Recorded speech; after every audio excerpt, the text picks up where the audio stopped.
Hey everybody, this is Kevin McFarland from The Art of Emergency Nursing, and you're listening to 30 Days to Being a Badass ER Nurse. In the next 30 days, I'm going to give you some quick tips and tricks to help you be a better ER nurse. And of course, as always, it's not just me you're going to hear from. I've recruited some of my friends to give you some of their tips and tricks so they can share their knowledge as well. So don't forget to subscribe so that you catch all the episodes. And if you find one of these tips and tricks are really helpful, give me a shout out on social media and share it with your friends. Let's get into today's tip. My tip for today comes from my friend Kelsey. Kelsey's voice may sound familiar. You may remember her from episode 25, Chase Your Dreams and Forget the Haters. Here's a little message from Kelsey on how to be a badass ER nurse. Hey, my name is Kelsey. I'm a nurse in the ER in Houston, Texas, and I just want to tell you to be patient with yourself. We've all felt dumb more than a time or two in our career, whether it was a new patient experience or we felt we were practicing way outside of our ER scope, holding ICU patients in the ER. Whatever the situation was, we've all felt dumb at some point. Just be patient with yourself and allow yourself some room to learn and some room to grow.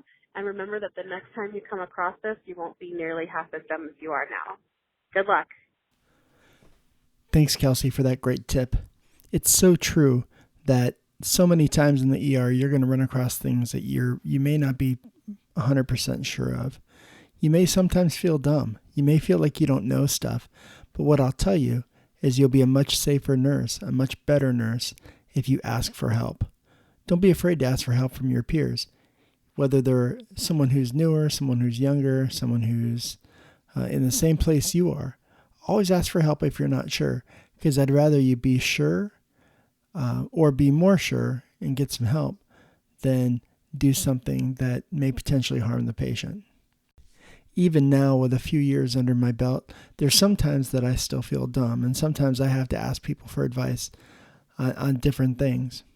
I was recently working a shift in the pediatric ER, and I remember looking at a very simple medication, and I remember thinking there's something I needed to remember about this medication, but I couldn't remember what it was.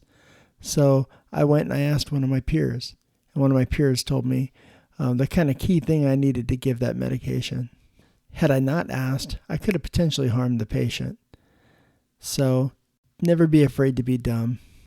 Never be afraid to ask questions. For my experienced nurses, what I'll caution you is never ever make somebody feel dumb for asking a question. Even if you're thinking to yourself, oh my God, they should absolutely know the answer to this. If they don't, obviously they don't, because they came to you and asked you the question. Never make someone feel dumb. Never make somebody feel bad about themselves. Remember, it takes a lot of courage to come up to one of your peers and tell them that you don't know something that they and probably you think they should already know. Remember that the number one source of knowledge is experience. Sometimes we have to do things multiple times before it's going to sink in our head. Well, that's it for today. I hope this quick tip from Kelsey helps you out. Enjoy the rest of your day and have a good shift. Oh yeah, by the way, if you have a tip that you'd like to share with your peers, give me a call. Leave me a voicemail, 832-299-5132. One more time, that's 832-299-5132.